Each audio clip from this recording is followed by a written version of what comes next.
Good morning. Good morning. So pleased to be joined by Ranking Member Adam Smith with the House Armed Services Committee as a former HASC member. Always honored to be with him. And also DPCC Co-Chair Veronica Escobar, also an Armed Services member. I'd like to briefly acknowledge the 12-year anniversary of the Deferred Action for Childhood Arrivals Program, or DACA.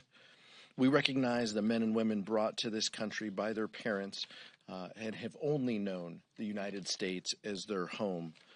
Today, they're doctors, teachers, union workers, and small business owners. And House Democrats will never stop working for them and fighting for them with legal status so they have the peace of mind that they deserve. And we know that President Biden and Vice President Harris share that view as well. This morning we had a productive caucus meeting. We heard from Ranking Member Smith about the important bipartisan provisions in this year's National Defense Authorization Act that will raise the quality of life for our service members and strengthen our national security. House Democrats want to keep the defense bill bipartisan.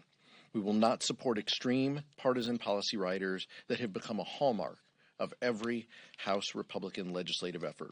We've beaten back those continued attempts and will continue to do so, from abortion to contraception care, and we will do it again. Let's put our service members and their families over politics and reject the extremism that the other side of the aisle continues to push. Let's pass a clean NDAA to protect our national security and our fundamental freedoms. With that, I'll turn it over to Ranking Member Adam Smith. Thank you very much, Pete. Appreciate your leadership. And just a couple quick points about the defense bill. There's two really positive things about it. One, it represents a bipartisan effort to meet the obligations and responsibilities of the legislative body. Every year we work in a bipartisan way in committee. We go through regular order, pass the bill, eventually wind up at a conference committee. And that's been a very good and very important process. On oversight on a number of different provisions that are crucial to meeting our national security needs, this Congress does its job and works through those bills in a bipartisan way to produce a good product. We did that again this year. We had a 57-1 vote out of the Armed Services Committee. I worked very closely with Chairman Rogers, who was an excellent partner in this process, to produce what I think is an incredibly important product to meet our national security needs, to make sure that we are taking care of our service members, to make sure that we continue to build on the partnerships and alliances that are so crucial to our national security, and to exercise the oversight to get the most out of taxpayers' dollars. Most specifically, we're focused on the F-35 program, cutting back on the buy, and instead investing in what is necessary to get us the product that we are paying for. And throughout the bill, there are provisions like that. Second, this year's bill is really crucial because of its focus on the quality of life for our service members. Don Bacon and Chrissy Houlihan led a panel to analyze what is most important to make sure that service members' needs are being met. And in this bill, we have a 19.5% pay increase for junior enlisted. This was identified as one of the biggest needs. Because of increases in the cost of housing, it's getting harder and harder for people on the lower end of the pay scale within the military to make it. We address that need. We also address child care and health care and support for spouses and families in the most comprehensive way we've ever done. It's really important that we pass that. Those are the two very positive things. The negative is what came out of the Rules Committee, which is all of these amendments to once again turn this bill into more of a monument to bigotry than to the bipartisan cooperation we need to support the men and women who serve in our military. This amendment process, and the amendments haven't passed yet, but we are deeply worried that they will. Number one, goes after women. By taking away the travel policy, given the restrictive access to reproductive care that so many states have adopted, making sure that women have access to the health care they need is a crucial factor in their decision to join the military and stay in the military. It also, again, targets the trans community by banning health care for both service members and their families, and it aggressively goes after any effort to make sure that our military is truly inclusive. If those amendments pass, this bill will not be one that we can support because it will undermine the ability of people to serve in the military. If we're going to have an effective military, we have to recruit from every population. And historically, discrimination against gay and trans people, discrimination against women, discrimination against people of color has made it more difficult for those members to serve. The military is trying to correct that and make sure that the military is welcoming. And let me be clear, they're doing a better job of that. It is getting better for all of those people that I just mentioned. The Republicans want to turn back the clock. And final point, while it is getting better, it's not where it needs to be. When you look at promotion within the military, white men are promoted at a higher pace and a higher percentage than any other category. Every other category lags behind. We need to continue to work to improve that. This bill, as it's currently constructed, will do that and will put us in a position to have a strong defense. The amendments offered will undercut and undermine that and contribute to an atmosphere of bigotry and discrimination that we do not need. So I hope we'll defeat those amendments. If we do, we'll have a good bill. If we don't, it will be a bill that we will have to oppose. And with that, I'm very pleased to yield to Veronica Escobar, who's been a long-serving member of the Armed Services Committee, a vital member, also really important on the quality of life panel issues that I mentioned earlier. I will yield to you. I do have to run to something, so I'll be leaving shortly. But thank you very much, Veronica. Thank you so much. Thanks, Pete. I want to thank our ranking member, Adam Smith. I want to highlight just a couple things and drill down a little bit more on what the ranking member said. As he mentioned, I had the opportunity and the privilege to serve on the Quality of Life panel. We worked together in a bipartisan manner for 9 months in order to produce not just the report that the panel put forward that offered vital investments and improvements for our active duty service members, for their families, but also it demonstrated that when you focus on the things that matter in a bipartisan way, then we get really good stuff done. And that quality of life report was the foundation for this year's NDAA bill. And we had the full support from Chairman Rogers, full support from Ranking Member Smith to make our quality of life focus the foundation of this year's NDAA. And it was one of the quickest NDAA debates that we had. We got out of there before midnight, which was remarkable, but that was a testament to what happens when we focus on the things that really matter. We were very excited to have that overwhelming support for the NDAA, but what has been profoundly disappointing is to see the attacks on women, the LGBTQ community, and the attacks on diversity in the military. I want to speak specifically to the attacks against women. Right after the Dobbs leak surfaced, I have the privilege of representing Fort Bliss, Texas, in El Paso. Right after the leak was made public, my office was flooded with calls from female active duty service members who were terrified about what this meant for them, because Texas is one of the states where there is a total abortion ban. And this is how women in the military truly feel about what Republicans are doing today, terrified that the rights, their hard-earned rights, will continue to be stripped away. The debate that is going to happen, especially around women's reproductive freedom on the floor on this bill, is important to defeat. That amendment is important to defeat. The debate is going to be important for Americans to listen to. We have to watch what Republicans do, not what they tell us.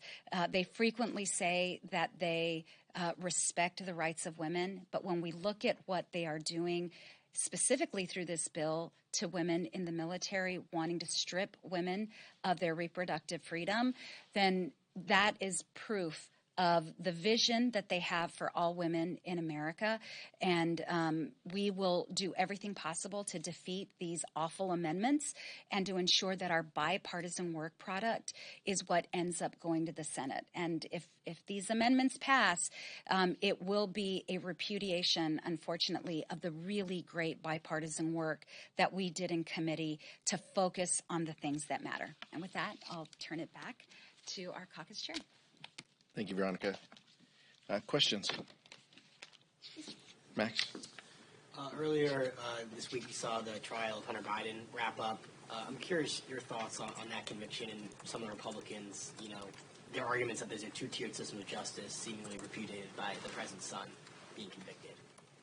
They seem wrapped around the axle on their own messaging. But the bottom line is Hunter Biden sat before a jury of his peers. A verdict was rendered, and House Democrats believe in the rule of law, and so we will respect that ruling.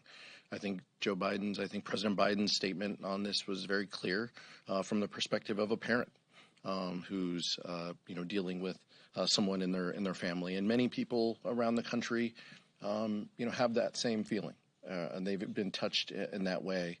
So I'll let that statement speak for itself. Sir, will you back Congressman Cuellar despite being indicted on corruption bribery charges?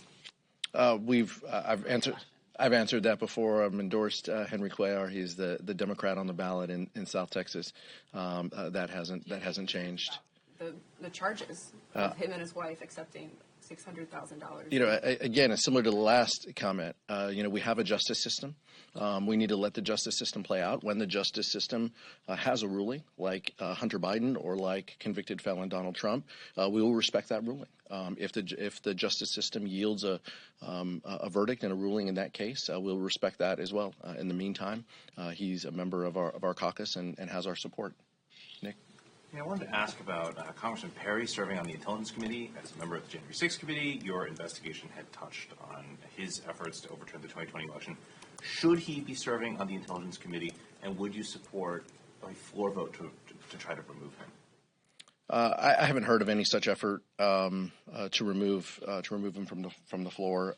Look, I think it's incredibly dangerous that someone who the FBI has seized their phones related to that activity is serving in the Intelligence Committee or could serve in the Intelligence Committee and have the highest classification dealing with government documents.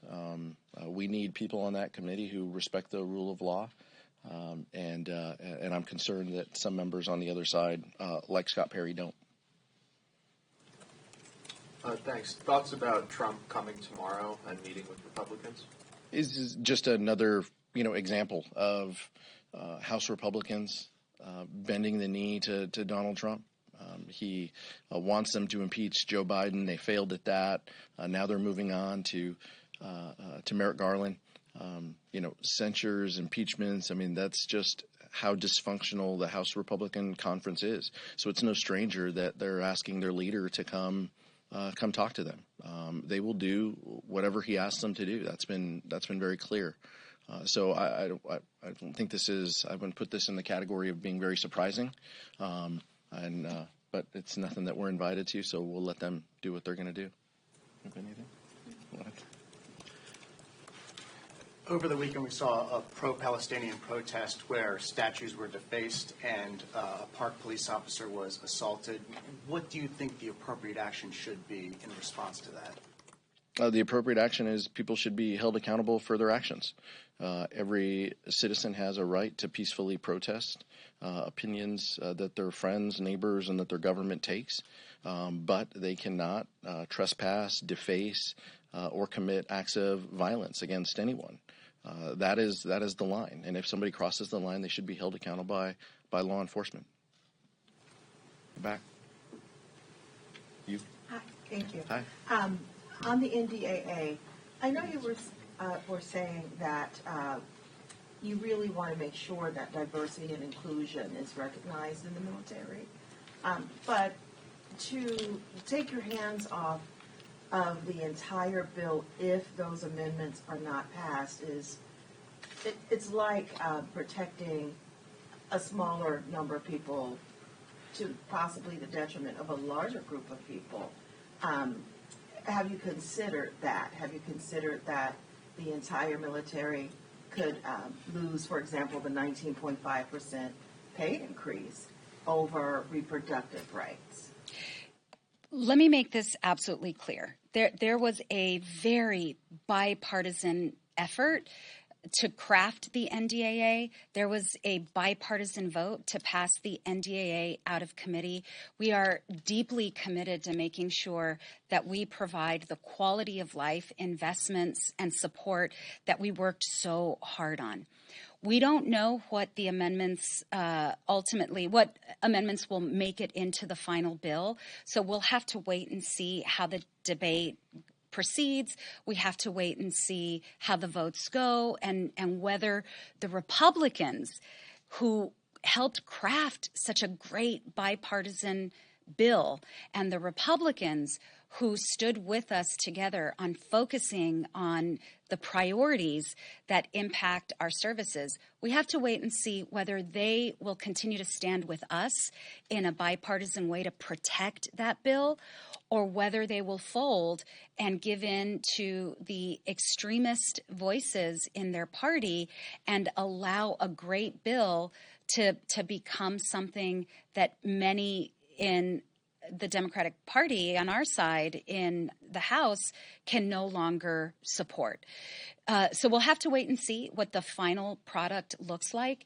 But this is truly on House Republicans, especially House Republicans on the Armed Services Committee. I hope they stand with us to protect our great work product and do not dilute that work with poison pills that they know will ultimately make this a very difficult bill to pass. Because of the work of Veronica and Ranking Member Smith and House Democrats, this bill passed 57-1. I would hope that our colleagues on the other side of the aisle stay true to the contents of that legislation and don't add any poison pill riders that would dilute a bipartisan vote like that. Thank you, Mr. Chair. We're in the middle of Pride Month. Within the context of that month, it's a celebratory time for the LGBTQ community. There are a lot of anti-LGBTQ riders in the NDAA and a lot of the appropriations bills that are passing through committee right now. What's your message to the community who, members who may feel disillusioned with politics, disillusioned with the process, who feel like they're not a part of the process as House Republicans are putting forward policies that kind of exclude them from these important programs? Yeah. It's a great question. I'll ask Veronica to speak to the defense piece, to the NDAA piece as well. But we've seen this in the House Appropriations Committee, anti-LGBTQ riders placed onto these bills. This is purely a political effort that House Republicans entertain and support in order to rile up their base. But our answer is this isn't who we are. This isn't who we are as a country, as a Congress, as Americans. We had some of the most inclusive language ever under Speaker Pelosi in the last Congress throughout all of our bills and legislation. The importance of passing the Equality Act, chief among our priorities as well. Those are the types of things we can do if given the responsibility to govern. And I think that's what we're going to ask the American people over the next 150 days. They give us that responsibility to govern again so we can make sure that our policies truly reflect who we are as a Congress and as a country. And you and I had a great conversation earlier, but I would say specifically to the NDAA and our bipartisan work there, I think what is really important for all of our colleagues and all of America to understand is that our United States military is stronger when it reflects the beautiful diversity of our nation. When our active duty service members work side by side along with fellow Americans who have been given a shot to defend our nation and who have not been purposefully excluded. There is so much talent in our country. There are so many great members of the United States who want to become members of the U.S. military. But if we allow bigotry, and the ranking member said it perfectly. He calls these amendments a monument to bigotry. If we allow that bigotry to prevail, the message we are sending to whether it's the LGBTQ community, whether it's to women, whether it's to Black, Latino, Asian Americans, you name it, is you're not wanted here. And Democrats will continue to stand against that bigotry and make sure that we are fighting for space for everyone, because we're better off because of it. The military is better off because of it. We have heard high-ranking generals talk about the need for that diversity and that inclusion and that equity. We're going to keep fighting for that. But as our chairman said, really it is ultimately in November, it's going to be up to the American people to make sure that they help determine what kind of America they want. And my hope is that the vast majority of Americans are with us to fight for equality and inclusion. This afternoon, the contempt resolution against A.G. Garland's going to be on the floor. Curious for your reaction to that, but also, what do you make of Republicans arguing that the transcript isn't enough, that they need the audio tapes to protect the Constitution? They're citing Article 1 protection. Well, let's be clear. I mean, nothing is going to be enough for Jim Jordan and his group of extremists on the other side. That's just the reality. Anything that would be given to them would never be enough. This is just a sad state of where we are. Republicans are choosing extremism and contempts and impeachments after their impeachment, efforts failed and hit some roadblocks. Now they're moving to this. This is all just an effort to satisfy the former president, who has asked them to do something, to do anything, to distract from his own legal issues. So it's an unfortunate state where we are. Jamie Raskin reminded us that that these have never been given. Tapes have never been, given in the past from a precedent perspective. Transcripts are always enough. That's what we deal with here is what's in the transcript, what's on the document. That's what they've done here. They've satisfied that requirement. Unlike House Republicans who, and Steve Bannon and Peter Navarro, who were held in contempt of Congress for not answering at all. Meanwhile, Merrick Garland and the DOJ has sent troves of information for them. Steve Bannon and Peter Navarro thumbed their nose at a lawful subpoena, and they're going to jail as a result of it. So that's the difference between where we are. Thank you so much. Thank you.